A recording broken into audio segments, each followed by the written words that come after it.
I hope you have what you're supposed to have. Welcome back to the vlog. Zeus and I are going over the video and doing some editing. We got into some very interesting spots and some very large pots. We ran good, we ran bad, and maybe we hit a jackpot. Stay tuned, it's coming up. We're back at Capital Casino, our favorite place to play in Sacramento. This is going to cover 2 days of poker, and we buy in for $500 and get right into it in the 1-3 game. First hand off the deck, we get 7-6 of diamonds. There is a raise to 13. I decided to defend along with all the limpers and the small blind. So we're going 6 ways to a flop with $78 in the pot. And the flop comes out 7-5-3 with 2 clubs. It's definitely not the flop of our dreams, but it's not bad considering we only have 7-6. I decided to check it just to see what the action would be. I'm thinking that if someone has some sort of flush draw, they would definitely put in a bet, or an overpair, they would put in a bet. It's checked around to the initial aggressor, who bets out $25. Now he's the type that would stab at this with just about anything. The small blind to my right puts in the call. I'm a little bit concerned about his hand, but I decided I'm just going to put a little extra pressure. First hand off the deck, I might as well be playing aggressive, set some sort of image. I really don't like my raise sizing here. I think I should go just a little bit bigger, maybe something like 125 to 130.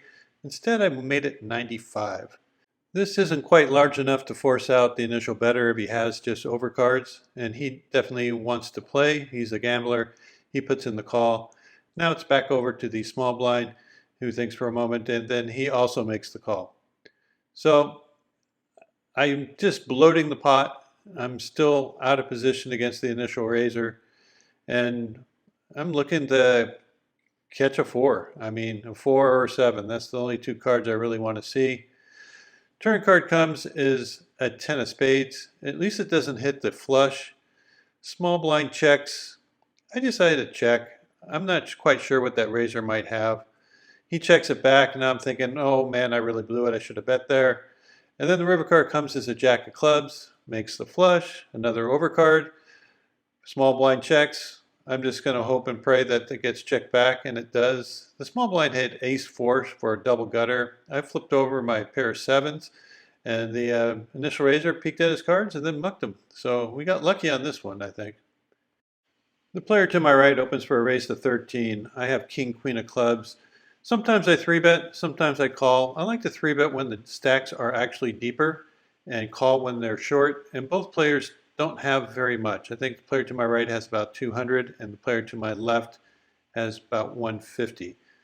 So we're going to go 3 ways to a flop with $43 in the pot.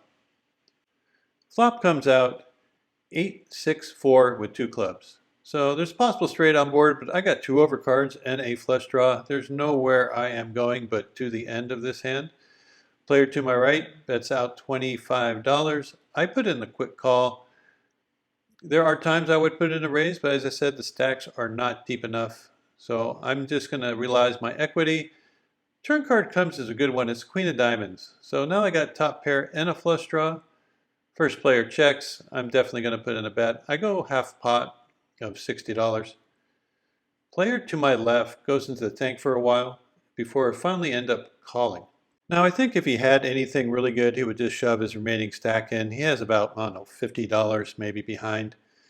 And he puts in the call, and the other player folds out. So we're going heads up to the river with 238 in the pot.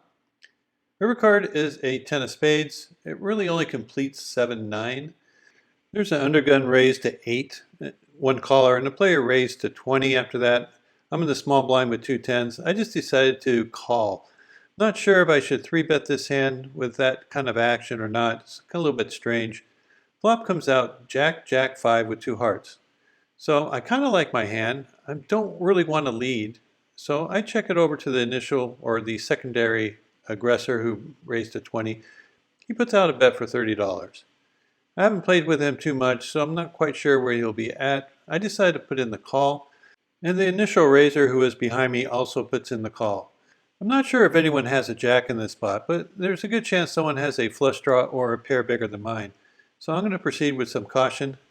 We get to see a turn card, and it's a bad one. It's a queen of diamonds. So an overcard gets there. Now someone was bluffing with ace king, ace queen type of hand. He definitely made a pair. I decide to check it.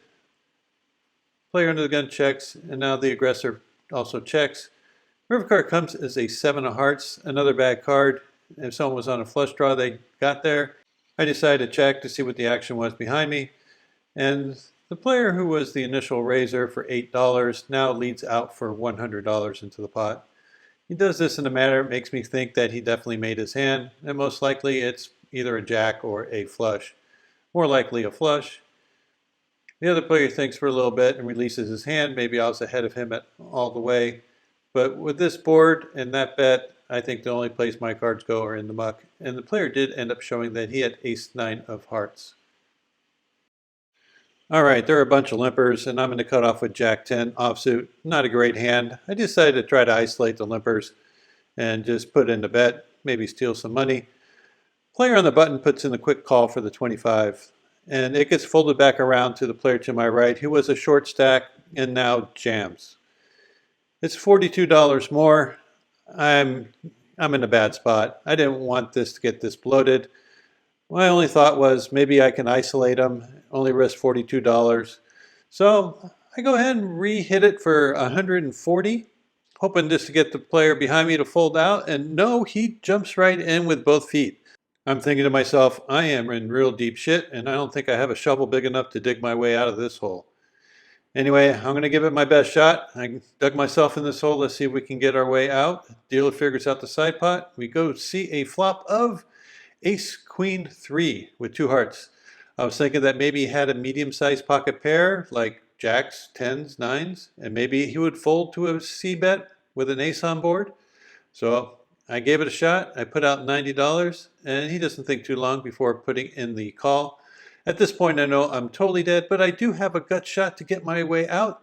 King, king, king. No, it's a 4. Anyway, nothing I can do here. I know he has the goods. I just check it over to him. If he puts out a bet, I'm just going to have to fold this thing. So after Hollywood, I check. He jams. I snap fold. I'm not getting the proper odds to try to catch a king. So small little mistake like trying to isolate turned into a big mistake of trying to re-isolate and ended up costing me a ton of money. Yeah, there's no need for you to be playing like that. Those guys are going to give you money. You don't have to take it from them. They're just going to give it to you. Just play solid and the money will come your way. You got a little loosey-goosey and you paid for it. You got what you deserved. There is a limp and I look down at 2 jacks. I decided to raise to 20.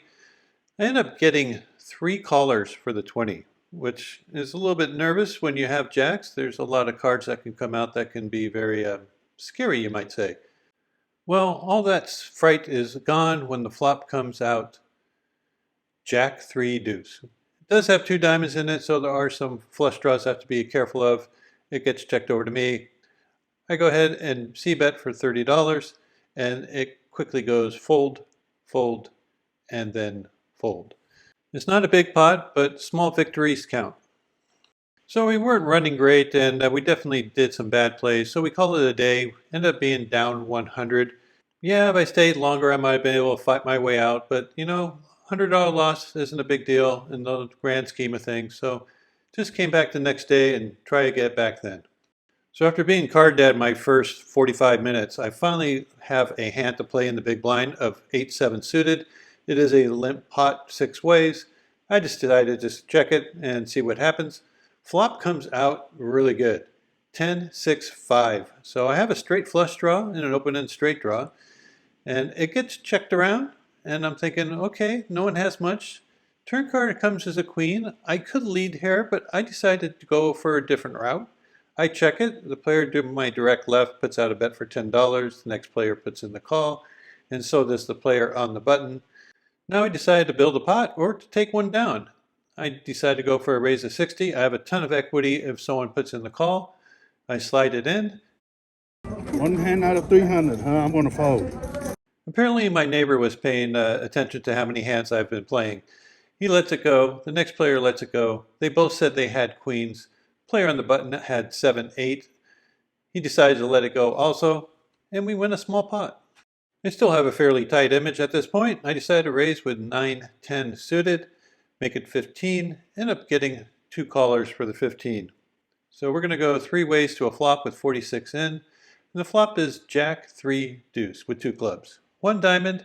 I should probably continue with the c-bet here, but I decided to check, and it got checked around. Turn card comes as 3 of spades. I do a delayed c-bet for 20. I end up getting 1 caller. Now, I really can't put him on any type of hand, so I think he's very weak.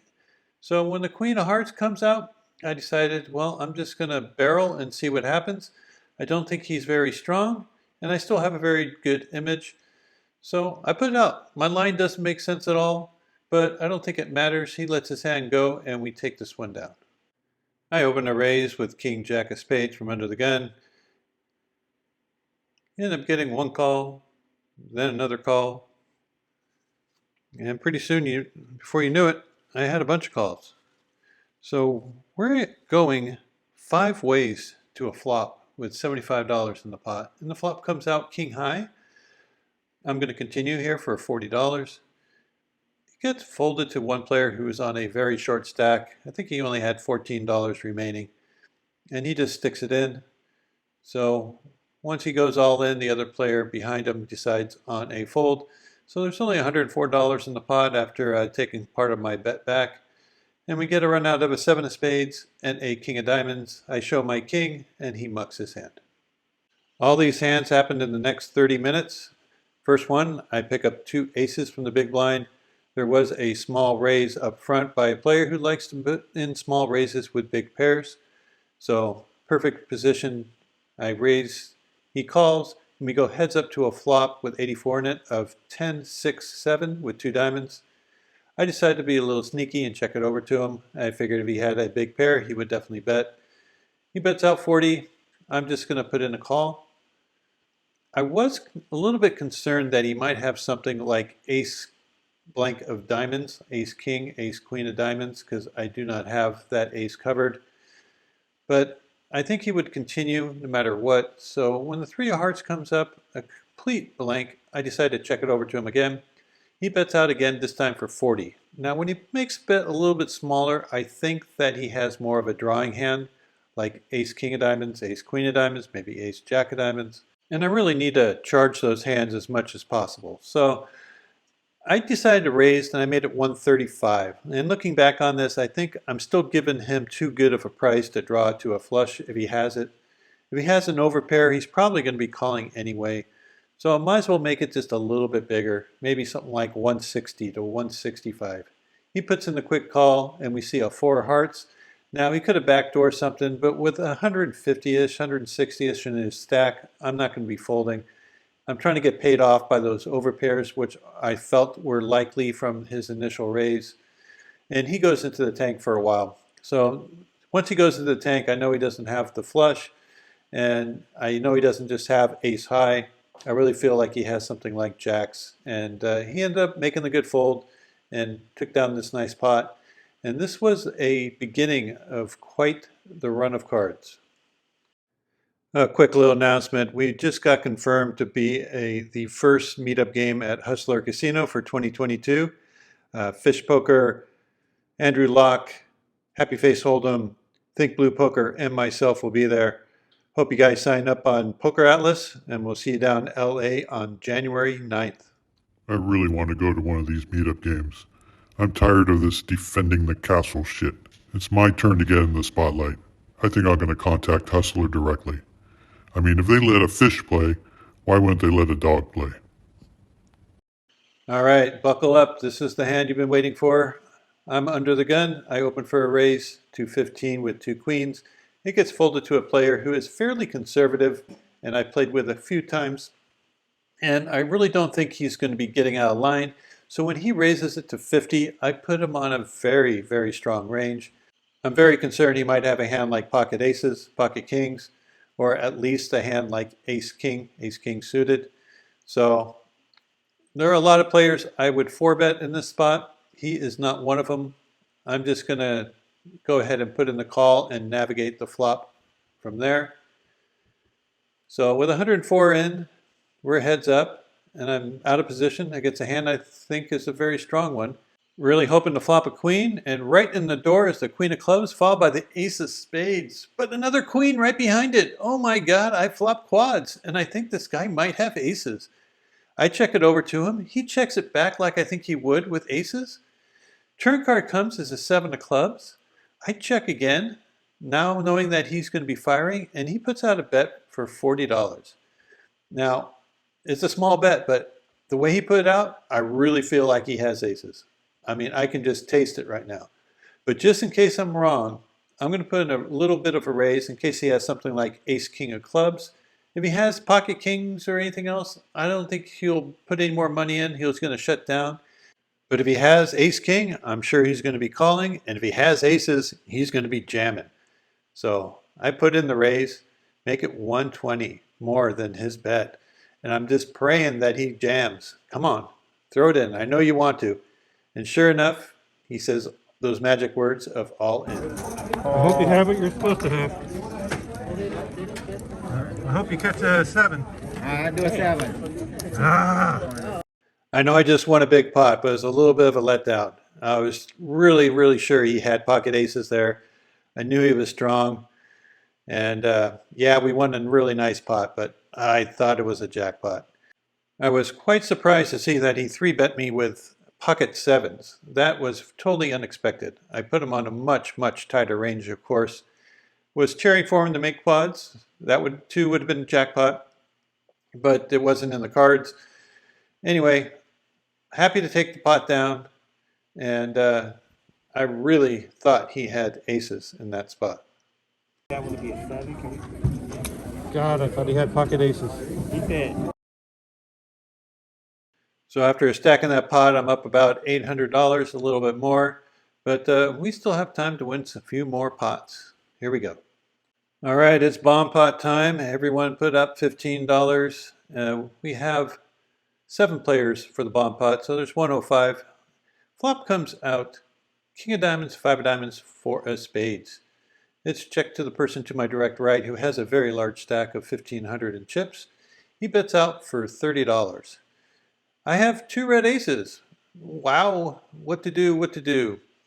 $30 is too small of a bet, but I don't want to put in too much money in case I run into something big. In bomb pots, you can run into just about anything. So I put in a small raise just to try to isolate him, thinking that he's most likely have a hand like a king or a flush draw. Anyway, it gets folded back around to him, and he thinks about it for a moment before putting in the call. Now, my raise was not a very large sizing, so I expect him to maybe call somewhat light, but if he's firing out in a bomb pot, no matter what size bet he's using, he should have something. Turn card is probably the worst card in the deck for me. It's a king of clubs. He checked it over to me, and I'm going to check this thing right back. This most likely holding contains a king, and if that wasn't bad enough, a 5 comes out on the river, and now he bets out $27. Now, I was quite confused with this bet.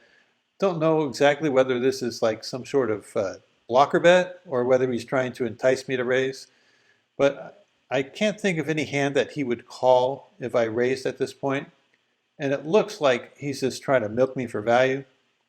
Anyway, I think for a bit, and then I put in the call. As it turned out, he was just doing some weird blocker bet with an ace high, and so I took it down with my 2 aces. I'm just happy he didn't put me to the test with a large bet on the river. Yes, it is aces again. You're not imagining it. I'm in the big blind. There's a player that opened for a raise to 15, comes back around to me, out of position. I'm going to make it 60. This player is playing fairly tight at this point, and I think when he opens for a raise, there's a lot of pairs in his range. So I'm hoping that he has one of them at this point. If he does, it's going to be really painful for him. Anyway, everyone else folds out. He doesn't take too long before putting in the call for 60. So I'm really feeling that he has something like a medium to large pair.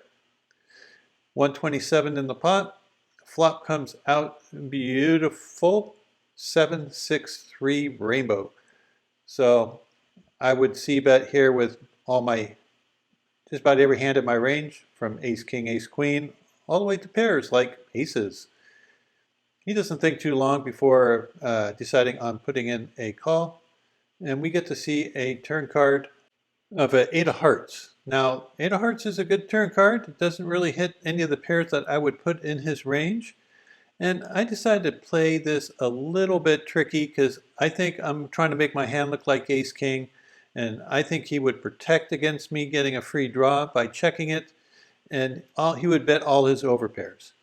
He thinks for a while and then ends up checking it back, which was a real surprise to me because I was going to go for a pretty juicy size raise.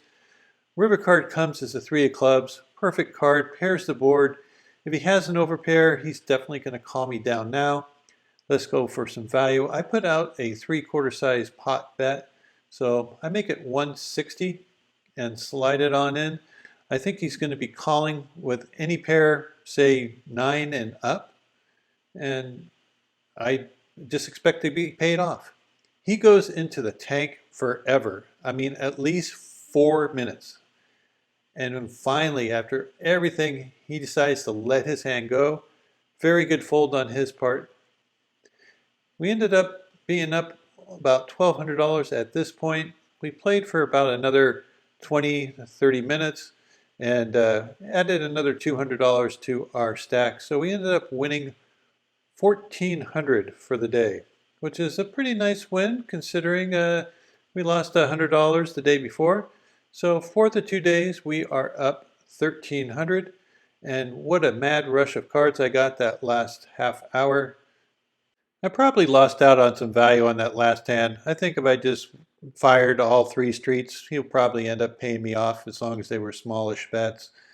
So not great about that particular hand.